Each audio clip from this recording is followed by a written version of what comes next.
हाँ जी, तो स्टूडेंट्स ये रहा हमारा प्रॉब्लम नंबर 3.36 जिसमें वो कह रहा है कि फाइंड कीजिए वी नॉट को यूजिंग नोडल एनालिसिस टेक्निक। तो इसमें सबसे पहले हम नोड ही आइडेंटिफाई करने वाले हैं।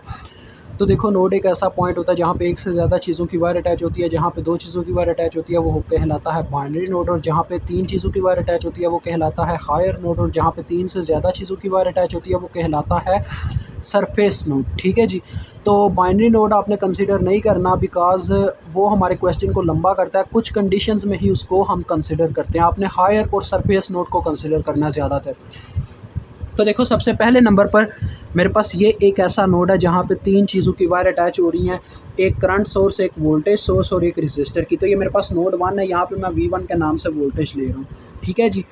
उसके बाद मेरे पास ये एक ऐसा पॉइंट है जहाँ पे तीन चीज़ों की वायर अटैच हो रही हैं, दो रेजिस्टर्स और एक करंट सोर्स। तो यहाँ पे मैं V2 के नाम से वोल्टेज ले लेता हूँ।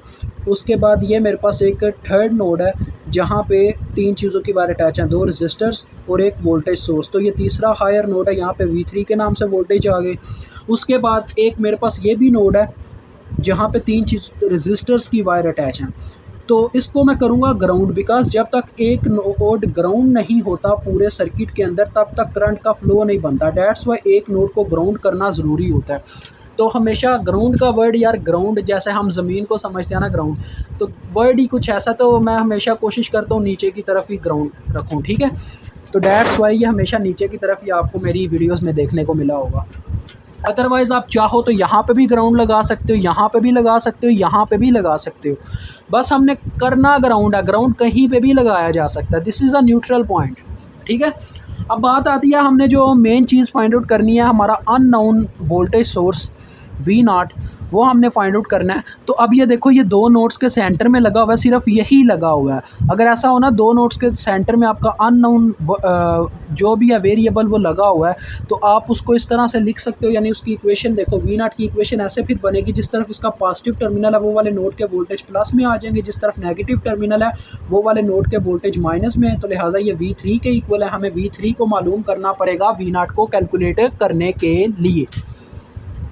तो अब बारी आ जाती है यहाँ पे, ये भी एक कंसेप्ट है सुपर नोड का कंसेप्ट, कि जब दो नोड्स के दरमियान दोनों के दोनों नोड्स अगर अननोन वोल्टेजेस हैं, ठीक है, अननोन है, तो उनके दरमियान अगर एक ऐसी वायर मौजूद है जिसमें सिर्फ एक वोल्टेज सोर्स लगा हुआ है, सिर्फ वोल्टेज सोर्स, तो वहाँ पे सुपर नोड का कंसेप्ट लगता है। अब देखो, ये V1 और V3 के दरमियान ऊपर ये एक वायर मौजूद है जिसमें वोल्टेज सोर्स सिर्फ लगा हुआ है, और ये दोनों के दोनों अननोन है, हमें किसी की वैल्यू नहीं पता। डैट्स वाई यहाँ पे सुपर नोड का कंसेप्ट लगेगा।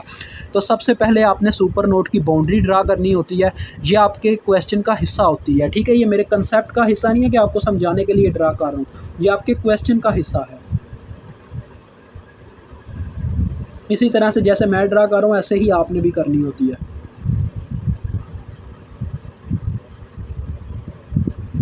इट डज़ नॉट मैटर कि वो थोड़ी फ़नी टाइप से बनी है या जैसे भी बनी है, आपने बस बाउंड्री ड्रा करनी है। देखो, ये बाउंड्री ड्रा हो गई है ना।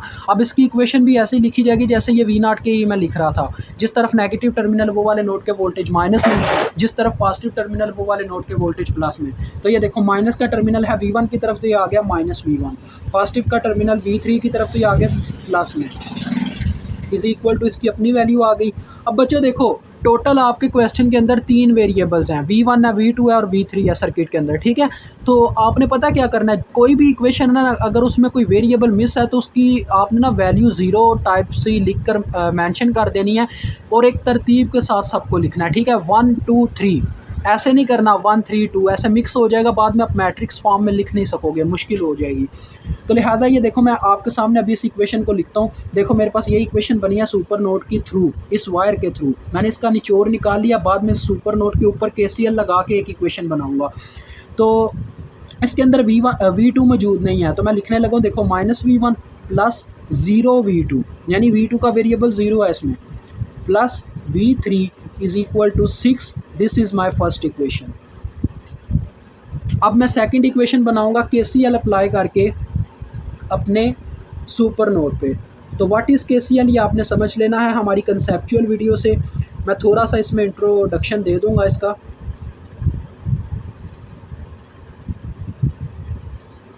तो बच्चों, KCL का कहना था the sum of entering currents is equal to sum of leaving currents, यानी एक नोड के अंदर जितना करंट एंटर करता है उतना ही लीव करता है।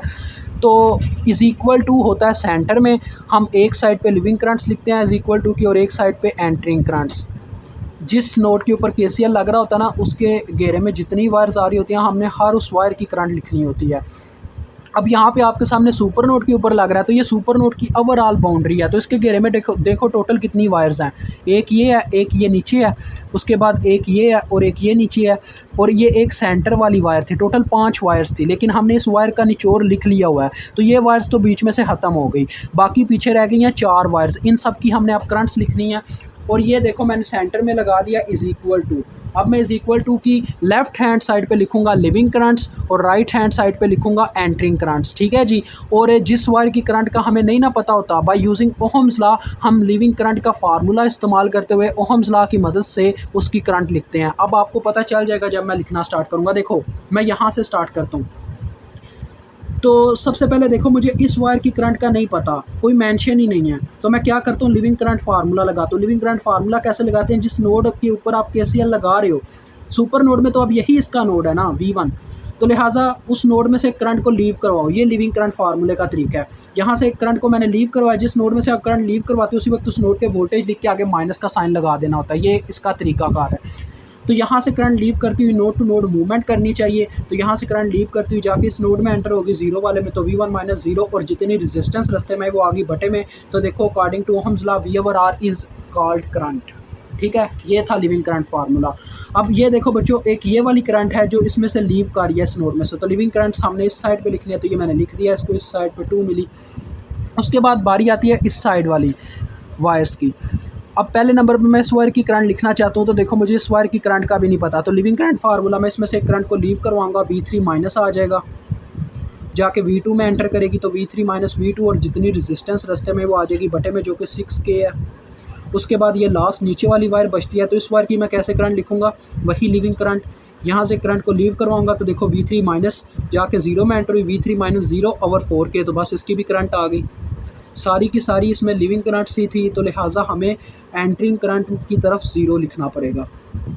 There is no entering current, so that's why we write zero at right hand side.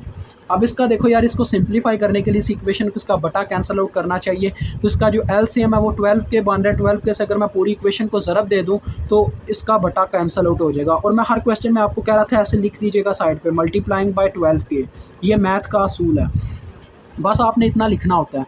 अब आपने यहाँ पे करके नहीं दिखाना, आपने बस जो जो आंसर आता है वो लिखते जाना। यहाँ पे देखो जब 12 के ज़रब होगा, ये सारा माइंड का गेम है। 12 के से कटा, सिंपल आ गया V1। ये 12 के से ज़रब हुआ, तो देखो 12 2 बार 24 किलो मिली से कैंसिल 24 बन गया, ये 24 दूसरी जानिब जाके माइनस 24 हो चुका होगा, ठीक है जी। और उसके बाद इसकी बात करूँ, प्लस 24 आया था ना, दूसरी जानिब जाके माइनस 24। यहाँ पर जब 12 के ज़रब हुआ, 6 1 बार 6 2 बार 12, 2 ऊपर ज़रब खा गया। यहाँ पे 12 के ज़रब हुआ, 4 1 ज़ार 4 3 ज़ार 12, तो 3V3 आ गया। तो ये आपके पास इक्वेशन बन गया। अब इसको ज़रा उस फॉर्म में ले जाएं, अरेंजमेंट सेम करें, यानी कि V1 V2 फिर V3। तो देखो इसमें सिर्फ एक ही V1 है, फिर -2V2 है, फिर 5V3 बन रहा है, इज़ इक्वल टू आपके पास आ गया -24। तो ये आपके पास आ गई इक्वेशन नंबर 2। और मैंने आपको बताया हुआ है बच्चों, जितने आपके पास वेरिएबल्स बन रहे होते हैं ना, उतनी ही आपको तकरीबन इक्वेशंस बनानी पड़ती हैं। अब इसमें देखो टोटल 3 वेरिएबल्स बन रहे हैं, क्योंकि तीनों में से हमें अभी तक किसी की भी वैल्यू नहीं पता चल सकी, तो डैट्स वाई हमें 3 इक्वेशन बनानी पड़ेंगी। तीसरी भी अब इक्वेशन कहीं से बनेगी, कहाँ से बनेगी अब आपको खुद सोचना पड़ता है। देखो फर्स्ट इक्वेशन बनाई सुपर नोड ने, दूसरी इक्वेशन बनाई सुपर नोड के ऊपर केसीएल लगने वाली इक्वेशन ने, तीसरी इक्वेशन अब यहाँ से बनेगी। ये देखो नोड 2 अभी तक फारिग बैठा हुआ है, इसके ऊपर कुछ भी नहीं हुआ, तो लिहाजा नोड 2 के ऊपर आप केसीएल लगाओगे। अब आपने लिखना अप्लाई केसीएल एट नोड 2, ये आप लिख लीजिएगा जैसे मैंने ये लिखा था, ठीक है जी। तो देखो नोड 2 की बारी आ गई है।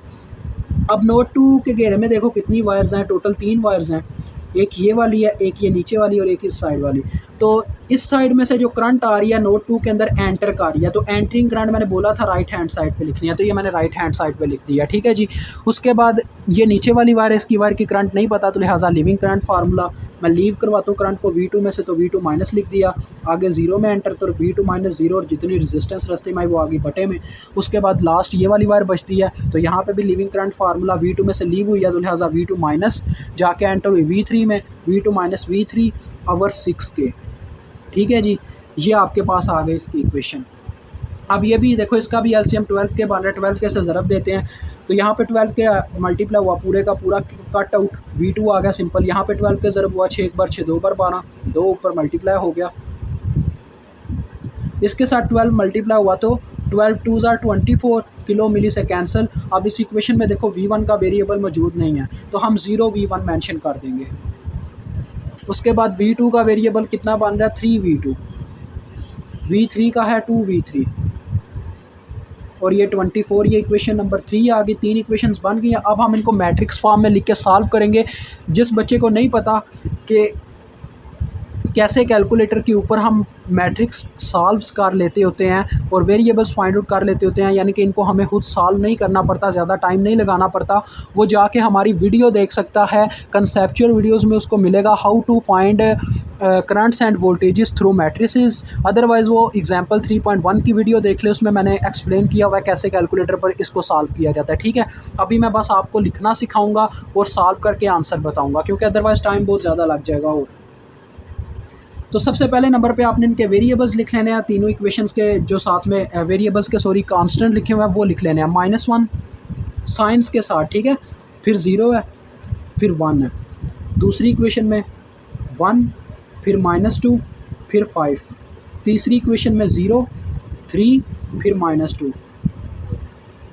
फिर इनके वेरिएबल्स लिखने होते हैं कॉलम वाइज, V1, V2, फिर V3, फिर इज़ इक्वल टू वाली साइड पे इज़ इक्वल टू वाले नंबर्स, जो कि फर्स्ट इक्वेशन में आपके सामने है 6 है, दूसरी इक्वेशन में -24 है, तीसरी इक्वेशन में सिर्फ 24 है।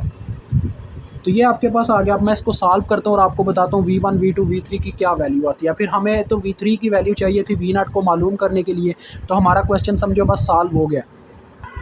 तो ये आप सब लोग देख सकते हैं मेरे पास वैल्यूज़ आ गई हैं इस तरह से कैलकुलेटर के ऊपर। ये फर्स्ट V1 की है, फिर V2 की, फिर V3 की।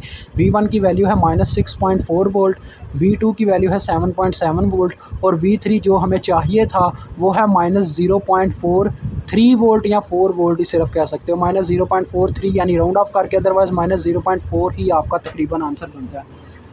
तो V1 इज़ इक्वल टू है आपके पास -6.4 वोल्ट, V2 आपके पास है 7.7 वोल्ट और V3 आपके पास है -0.4 वोल्ट। तो देखो V3 के इक्वल ही हमारा था V0, तो V0 की वैल्यू है जी यहाँ पे -0.4 वोल्ट। यहाँ पे आपका ये क्वेश्चन सॉल्व होता है। खुदा हाफिज़।